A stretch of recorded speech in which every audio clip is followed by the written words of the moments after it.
Supreme court के हुक्म के बाद 41 में से 25 हलफनामे आ चुके। बैरिस्टर गोहर इस्लामाबाद में दीगर रहनुमाओं के हमरा प्रेस कॉन्फ्रेंस करते हुए बैरिस्टर गोहर का कहना था कि हमारे अरकान पर दबाव का सिलसिला शुरू कर दिया गया है। हमारे एक MNA साहबजादा महबूब सुल्तान को उठा लिया गया है, मलिक अहमद के भाई और बेटे को उठा लिया गया है। हमारी सदा है कि अरकान को उठाने के मामले की सुप्रीम कोर्ट जल्द अज जल्द समाअत करे। इन्होंने कहा कि कल तक हम 41 अरकान के बयान हल्फी इलेक्शन कमीशन में जमा करवा देंगे। इलेक्शन कमीशन जल्द अज जल्द हमारे अरकान की पार्टी वाबस्तगी की लिस्ट वेबसाइट पर जारी करे। बैरिस्टर गोहर का कहना था कि बानी चेयरमैन PTI के खिलाफ नए मुकदमा दर्ज करना बदनीयती है। हमारा पहले से तय है कि PPP, मुस्लिम लीग नून और MQM के साथ मिलकर हुकूमत बनाने का कोई इरादा नहीं। मौलाना फजलुर रहमान जल्द हमारे साथ ऑन बोर्ड आ जाएंगे। जब रास्ता तसादुम है तो सब बेमायनी, वो पूरा जोर लगाएंगे और हम भी अपना जोर लगाएंगे।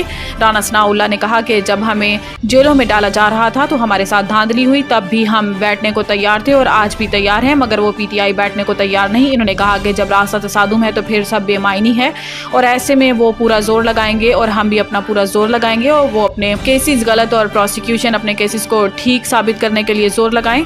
वज़ीर आज़म के मुशीर का कहना था कि मखसूस नशिस्तों के फैसले से कन्फ्यूजन मजीद बढ़ गई है। आइन में इस हवाले से पहले ही तरीका तय है। आज़ाद अरकान ने सुन्नी इत्तेहाद कौंसिल के हलफनामे दिए थे। सुप्रीम कोर्ट में सुन्नी इत्तेहाद कौंसिल गई, PTI नहीं, मगर सीटें PTI को मिली। अब अगले 29 दिन मंडी लगेगी, इससे हॉर्स ट्रेडिंग का सिलसिला जारी चलेगा। शेख रशीद ने एस्टैब्लिशमेंट से आम मुआफ़ी की अपील कर दी है। अडियाला जेल के बाहर मीडिया से गुफ्तगू करते हुए शेख रशीद ने कहा कि हालात ख़राब और मईशत तशवीशनाक है। बिजली के नर्ख बढ़ाए नहीं जा रहे हैं। आप इस मुल्क में छीना झपटी चाहते हैं, आप हालात इतने ख़राब कर दें कि संभाले नहीं जाएंगे। गरीब जिंदा मर गया। इन्होंने कहा कि एस्टैब्लिशमेंट से आम मुआफ़ी की अपील करता हूँ। मैंने बतौर वज़ीर 5 साल मुआफ़ी दी।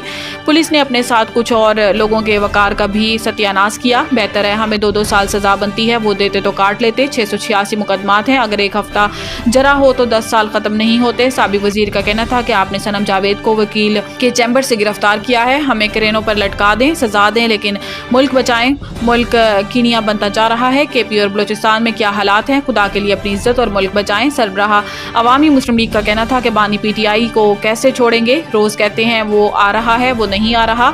कब्र 1 और मुर्दे 3 हैं। अदलिया को सलाम है कि मखसूस नशिस्तों पर तारीखी फैसला किया। अदलिया मुल्क को बचाने में तारीखी किरदार अदा करे।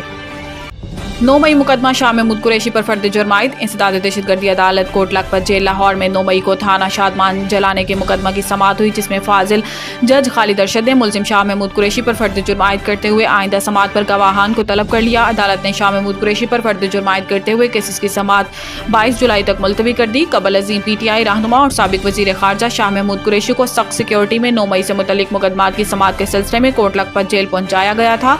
इन्हें इंसदाद दहशतगर्दी अदालत ने आज फर्द जुर्म की कार्रवाई के लिए तलब कर रखा था। शाह महमूद कुरैशी पर थाना शादमान जलाओ घेराव समेत दीगर मुकदमात दर्ज हैं।